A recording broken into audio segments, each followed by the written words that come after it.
C'est au blanc de jouer.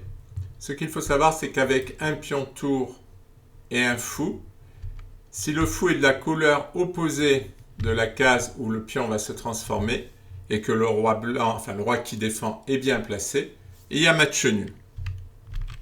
C'est-à-dire qu'on ne peut pas obliger le roi à sortir de la case du coin. C'est logique puisque le fou est de case blanche et le roi est sur une case noire.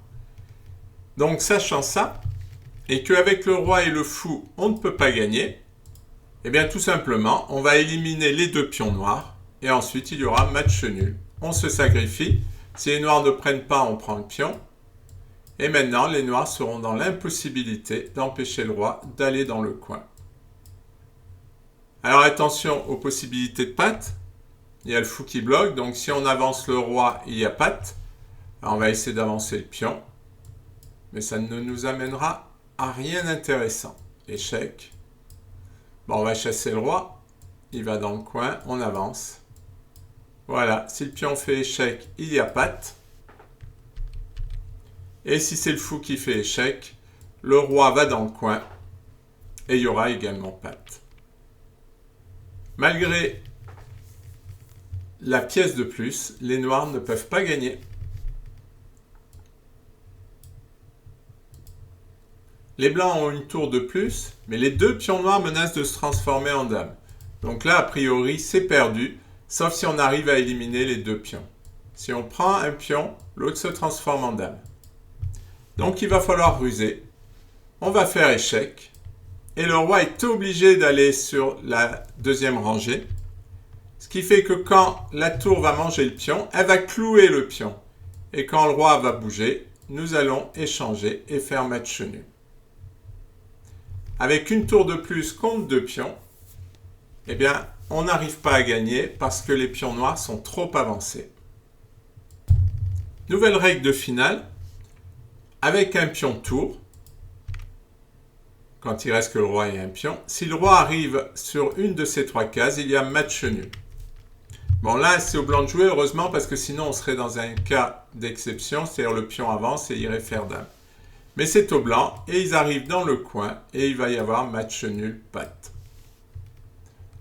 Donc, bien que les noirs aient un pion de plus, comme c'est un pion tour et que le roi arrive à se mettre devant le pion, il y a match nul. Les blancs ont la dame de plus. Alors ça paraît gagnant, quand même. On a une dame contre un pion. Mais le pion est très avancé, c'est un pion tour, et le roi blanc est trop loin pour venir arrêter le pion. Ce qui fait qu'il y a match nul, puisque les blancs peuvent faire échec, mais on menace toujours de faire dame. Il faut vraiment l'empêcher de faire dame. Donc on vient là, on l'oblige. Et là, on va l'obliger à venir devant son pion, avec l'idée d'amener notre roi, de profiter de ce moment où il est devant son pion pour amener notre roi. Mais ça ne marche pas parce qu'il y a patte. Maintenant, si les blancs jouent leur roi, il y a patte.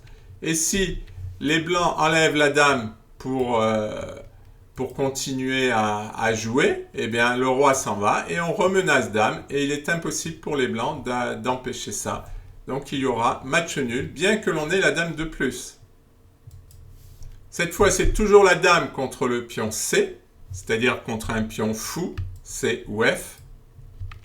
Une fois de plus, le roi du camp qui attaque est trop loin. Il ne peut pas venir soutenir la dame.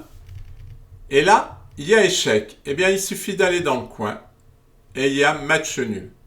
Les noirs vont essayer de faire une fourchette. Échec. Alors là, c'est pour obliger le roi à partir et on prend le pion. Mais le problème, c'est que comme le roi va dans le coin, quand on mange le pion, il y a patte. Une nouvelle fois, les noirs, il y a un camp qui a une dame de plus, et pourtant, il y a match nul.